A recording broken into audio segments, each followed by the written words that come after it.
Selling behind then I'm the macho like Randy. The club will go out to the granny.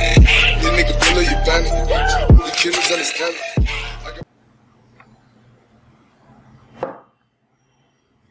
Hello everyone, আজকে ফটোশপের বাংলা টিউটোরিয়ালে আপনাদের সকলকে স্বাগত জানাচ্ছি। আজকে ফটোশপের বাংলা টিউটোরিয়ালের যে বিষয়টা সেটা হলো যে কিভাবে একাধিক ট্যাবসমূহের ভিতরে আমরা নেভিগেট করব এবং কিভাবে ইন্টারফেসের যে কালারটা আছে কালারটাকে চেঞ্জ করব। এবং ইন্টারফেসের কালারটা শুধু এইভাবে চেঞ্জ করব না, আমরা ফটোর সাথে মিল রেখে কিভাবে ইন্টারফেসের কালারটা চেঞ্জ করতে হয় সে সম্পর্কেও জানবো। তো যাই হোক, আমি খন্দকার তৌহিদ লিখন ফ্রম লিখন ইনফো থেকে, এবং আমরা কথা না বলে ডিরেক্টলি আমরা কাজে চলে যাব। তো চলুন টিউটোরিয়ালটা দেখি। এর জন্য আমাদের চলে যেতে হবে ফটোশপটা আমি অন করলাম। ফটোশপটা অন করার পরে আমার প্রথমে যে কাজটা থাকবে সে কাজটা হলো যে আমাকে প্রথমে কিছু ছবি নিয়ে নিতে হবে যা আমাদের বুঝতে সাহায্য করে, যেন আমরা ইয়েটা। তো চলুন আমরা দুইটা ছবি নিয়ে নিই। প্রথমে একটা ছবি এবং আমি এখান থেকে আরেকটা ছবি নিচ্ছি এবং ছবি নিয়ে দুইটা অন করলাম। দুইটা ছবি অন করার পরে যেটা দেখা যাবে যে আমাদের প্রথমে এইখানে যে দুইটা পরপর যে দুইটা ইমেজ দেখতেছি এবং এই দুইটা ইমেজকে বলা হয় যে ট্যাব। এবং এই ট্যাব আজকে যে প্রথমে বলেছি যে মেন বিষয়টা হলো যে ট্যাব সময়ের ভিতরে নেভিগেট করা, অর্থাৎ এক বা একাধিক ট্যাব সময়ের ভিতরে কিভাবে আপনি নেভিগেট করে খুব দ্রুত আপনার কাজটা সম্পাদন করবেন সে বিষয়ে আজকের টিউটোরিয়ালটা। তো এখন দেখা যায় যে আমরা কিভাবে এখানে যে দুইটা ট্যাব আছে এই দুইটা ট্যাবের ভিতরে কিভাবে দুইটা ট্যাবকে আমরা বাইরে নিয়ে আসবো, অর্থাৎ এইভাবে একটা ট্যাব নিয়ে আসলাম, এইভাবে একটা ট্যাব নিয়ে আসলাম। এইভাবে ট্যাব না নিয়ে আমরা কিভাবে একটা থাকুক, দুইটা থাকুক, তিনটা থাকুক অথবা চারটা থাকুক সেই ট্যাবগুলোকে বাইরে নিয়ে আসতে পারি। আমি বোঝার সুবিধার জন্য আরও কয়েকটা ইমেজ নিয়ে নিব, তাহলে বুঝতে সুবিধা হবে। যেমন এখান থেকে একটা ইমেজ নিলাম, এখান থেকে একটা ইমেজ নিলাম, দুইটা ইমেজ, আরও দুইটা ইমেজ আমি ওপেন করলাম। অর্থাৎ এখানে মোট ট্যাবের সংখ্যা হলো 4টা। এখন এই 4টা ট্যাবকে একটা একটা করে বের করে নিয়ে আসতে গেলে সময়ের প্রয়োজন। তো এই সময়টাকে কিভাবে ল্যাপস করে আমরা দ্রুত এই 4টা ট্যাবকে এক জায়গায় মানে একত্রে নিয়ে আসতে পারবো, মানে একবারে এই একটা একটা করে বের না করে আমরা একত্রে সব ট্যাবগুলোকে বের করে নিয়ে আসবো। তো এই জন্য আমাদের প্রথমে যে কাজটা করতে হবে সে কাজটা হলো আমাদের উইন্ডোতে যেতে হবে, এবং উইন্ডোতে যাওয়ার পরে আমাদের প্রথমে যে কাজটা আছে সেটা হলো অ্যারেঞ্জ। এবং এই অ্যারেঞ্জে যাওয়ার পরে আমরা যে কাজটা করব একদম নিচে চলে আসব। নিচে চলে আসার পরে এখানে যে লেখাটা আছে যে ফ্লোট অল ইন উইন্ডো, আমরা ফ্লোট অল ইন উইন্ডোতে ক্লিক করব। ক্লিক করলে দেখব যে আমাদের যে 4টা ট্যাব ছিল 4টা ট্যাবই বের হয়ে চলে আসছে। এইভাবে একটা দুইটা করে আমরা এই যে 4টার মোট যে ট্যাবগুলো আছে যে ট্যাবগুলো বের হয়ে চলে আসছে। এই যে একটা, তারপরে এই যে একটা, মানে এইভাবে 4টা ট্যাব চলে আসছে।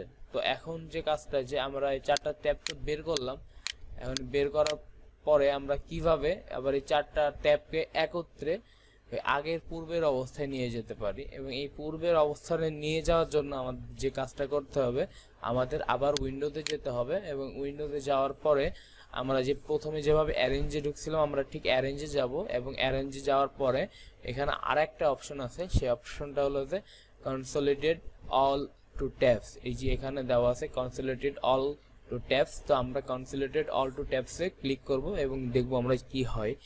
কনসলিডেট অল ট্যাবসে ক্লিক করার পরে আমরা দেখলাম যে আমাদের যে ইমেজ 4টাকে আমরা ট্যাব আকারে বাইরে বের করে নিয়ে এসেছিলাম সেই ইমেজগুলা আবার পূর্বের ন্যায় ট্যাবে পরিণত হয়ে একটার পর একটা সিরিয়াল বাই সিরিয়াল ওইটা আগের পূর্বের অবস্থানে ব্যাক চলে গেছে। তো এইভাবে আমরা এক বা একাধিক বা 10টা থাকুক, 15টা থাকুক বা 8টা থাকুক, যে কয়টা ইমেজ থাকুক আমরা ওইভাবে নিয়ে আসবো। তো আমি পার্সোনালভাবে যে ওইভাবে ওই একবার 8টা ট্যাব ওইভাবে বের করার দরকার হয় না।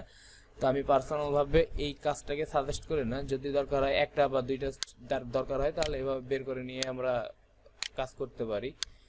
তো একেবারে তো ওইটা সবার কাজের উপর নির্ভর করবে, তো ওইটার উপর আমি সম্পূর্ণভাবে কথা বলতে চাচ্ছি না। তো তো এবার আমরা চলে যাব যে কিভাবে আমরা দুইটা ছবি নিয়ে নিই, তাহলে আমরা বোঝার সুবিধার্থে আমরা যে কিভাবে এই দুইটা ছবির ভিতরে দুইটা ছবি আমরা আরেকটা অপশন দেখব যে কিভাবে এই দুইটা ছবিকে পাশাপাশি রাখা যায়, এবং এই দুইটা ছবি মানে এই একটা ওয়ার্কস্পেসের ভিতরে এই যে মাঝখান থেকে একটা ছবি থাকবে এদিকে এবং আরেকটা ছবি থাকবে দাগের এদিকে। তো আমরা এইটা যদি করতে চাই তাহলে আমাদের যে কাজটা করতে হবে যে আমাদের আবার উইন্ডোতে যেতে হবে, এবং উইন্ডো যে ঠিক অ্যারেঞ্জে যাব, এবং অ্যারেঞ্জে যাওয়ার পরে আমরা এখানে টু আপ ভার্টিক্যাল যেটা আছে, তো আমরা টু আপ ভার্টিক্যালে ক্লিক করব। তাহলে আমরা এই যে এখানে দেওয়া আছে দুইটার পরে দুইটা চিহ্ন, তো আমরা ক্লিক করে দেখি কি হয়। তো আমরা টু আপ ভার্টিক্যালে ক্লিক করার পরে দেখতেছি যে দুইটা ট্যাব মানে ট্যাবটা দুই দিকে দুইটা ট্যাব হয়ে গেছে একটা ওয়ার্কস্পেসের ভিতরেই, এবং এদিকে একটা ছবি আছে এবং এদিকে একটা ছবি আছে। এখন কথা হলো যে এদিকে একটা ছবি আছে, এদিকে আমি যদি সাধারণভাবে আমরা এই যে মুভ টুলটা যদি আমরা সিলেক্ট করে টান দিই তাহলে কিন্তু আমরা ছবিটা দেখতে পারবো না যে এই ছবিটা কতটুকু এসছে না আসছে। তো আমাদের এই ছবিটাকে সম্পূর্ণ ঘুরিয়ে দেখার জন্য যে কাজটা করতে হবে সেটা হলো যে আমাদের হ্যান্ড টুলে সিলেক্ট করে রাখতে হবে, এবং এই হ্যান্ড টুলটা সিলেক্ট করে আমরা এই ছবিটা কতটুকু এসছে তা আমরা সম্পূর্ণভাবে দেখতে পারবো। তো হ্যান্ড টুলটাকে এখান থেকে এই যে নিচে হ্যান্ড টুল দেওয়া আছে, এবং আমরা এখানে শর্টকাট কমান্ডও ইউজ করে হ্যান্ড টুলটা দ্রুত ইউজ করতে পারি। তো আমি আপনাদেরকে সকলকে বলেছিলাম যে প্রথমেই আমাদের ফটোশপের কাজ দ্রুত করার জন্য আমাদের অবশ্যই শর্টকাট কিগুলোকে মুখস্থ রাখতে হবে, এবং শর্টকাটগুলো শুধু মুখস্থ নয়, এগুলোকে একেবারে প্র্যাকটিস করে করে একদম আয়ত্ত ভিতরে নিয়ে আসতে হবে। চলুন আমরা হ্যান্ড টুলটা সিলেক্ট করে দেখি। আমি শর্টকাট কমান্ড এস ক্লিক করলাম এবং দেখি আমাদের ছবিটা কতটুকু আসে, এবং এইটা ক্লিক করার জন্য আমরা এই যে এক ছবিটা এভাবে ঘুরে দেখতে পারবো যে ছবিটা সম্পূর্ণভাবে আছে কি না, সম্পূর্ণভাবে নেই কি নেই। তো আমরা এখান থেকে জুম ইন বা জুম আউটও করতে পারি। জুম ইন বা জুম আউট করার জন্য এখান থেকে আমাকে যে কাজটা করতে হবে যে আমি এখান থেকে এই যে অল্টারটা ক্লিক করে আমরা স্ক্রল করতে থাকলে জুম আউট হবে, এবং যদি আমার জুম ইন করার প্রয়োজন হয় সেক্ষেত্রে আমাকে কন্ট্রোল ক্লিক করে স্ক্রল আপ করলে আমি জুমটা দেখতে পারবো। স্ক্রল আপ বা ক্লিক করলেও আপনারা দেখতে পারবেন যে কিভাবে কাজটা করা যাচ্ছে।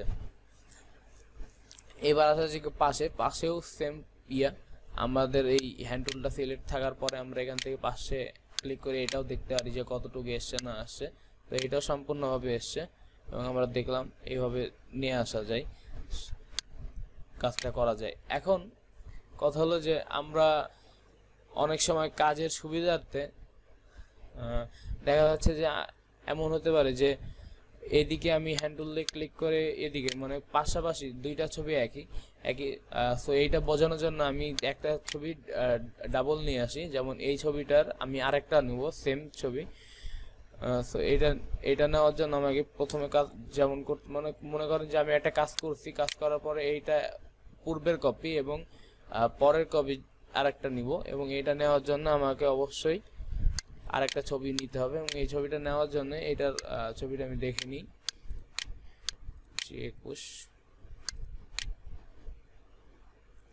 21 নাম্বার যে ছবিটা আছে, অর্থাৎ এই ছবিটা আমি একটু নামটা এডিট করে নিই, না তো অবশ্য ওখানে নিবে না।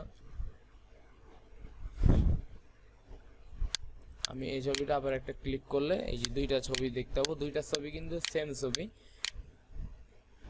দুইটা ছবি একদম সেম ছবি। এখন আমি কি করব যে দুইটা ছবি একই, এবং এই দুইটা ছবিকে আমরা এই মাঝখানে একটা দাগ দিয়ে মানে টু আপ ভার্টিক্যালে আগে নিয়ে নিই। টু আপ ভার্টিক্যালে নেওয়ার পরে আমরা যে কাজটা দেখতে পারবো যে এদিকেও সেম ছবি এদিকেও সেম ছবি। এখন কথা হলো যে আমার এই ছবিটা এডিট করছি এবং এই ছবিটাও এডিট করছে, এখন দুইটা ছবির ভিতরে সাদৃশ্য খুঁজে পাওয়ার জন্য আমি কিভাবে এই দুইটা ছবিকে মিলিয়ে দেখব।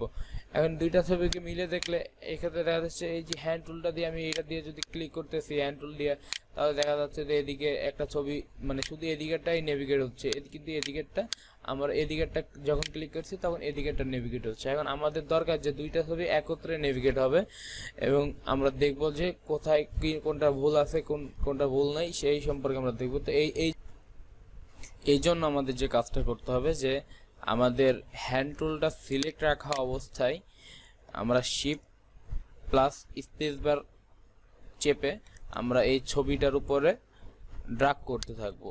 দেখা যাচ্ছে এই ছবিটার উপরে যদি আমি ঘোরাইতে থাকি তাহলে দুইটা ছবি একত্রে ঘুরতেছে, এবং এইটা ছবি যদি যেদিকে নিয়ে যাব সেম ছবিটাও এইভাবে নিয়ে যাচ্ছে। তো এইভাবে আমরা দুইটা পাশাপাশি দুইটা ট্যাব রেখে একত্রে হ্যান্ড রুলের সাহায্যে দুইটা ছবিকে একইভাবে নেভিগেট করতে পারি।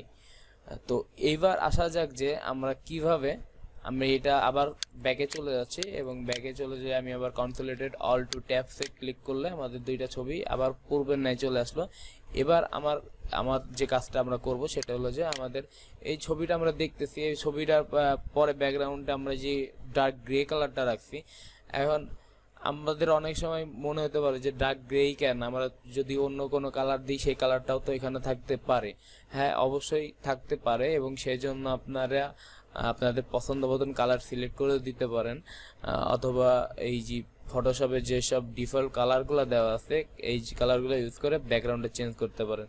তো এই ব্যাকগ্রাউন্ডটা চেঞ্জ করার জন্য আমি যে কাজটা করব সেটা হলো যে আগে আমি মাউসের রাইট বাটনে ক্লিক করব, এবং ক্লিক করার পরে আমি এখানে কিছু অপশন দেখতে পাবো, যেমন ব্ল্যাক আছে, এখানে ব্ল্যাকের পরে আছে মিডিয়াম গ্রে, লাইট গ্রে, তারপরে কাস্টম আছে। তো আমি ব্ল্যাকটা ক্লিক করলে দেখবো যে আমি ব্ল্যাক কালার পেয়ে গেছি ব্যাকগ্রাউন্ডে।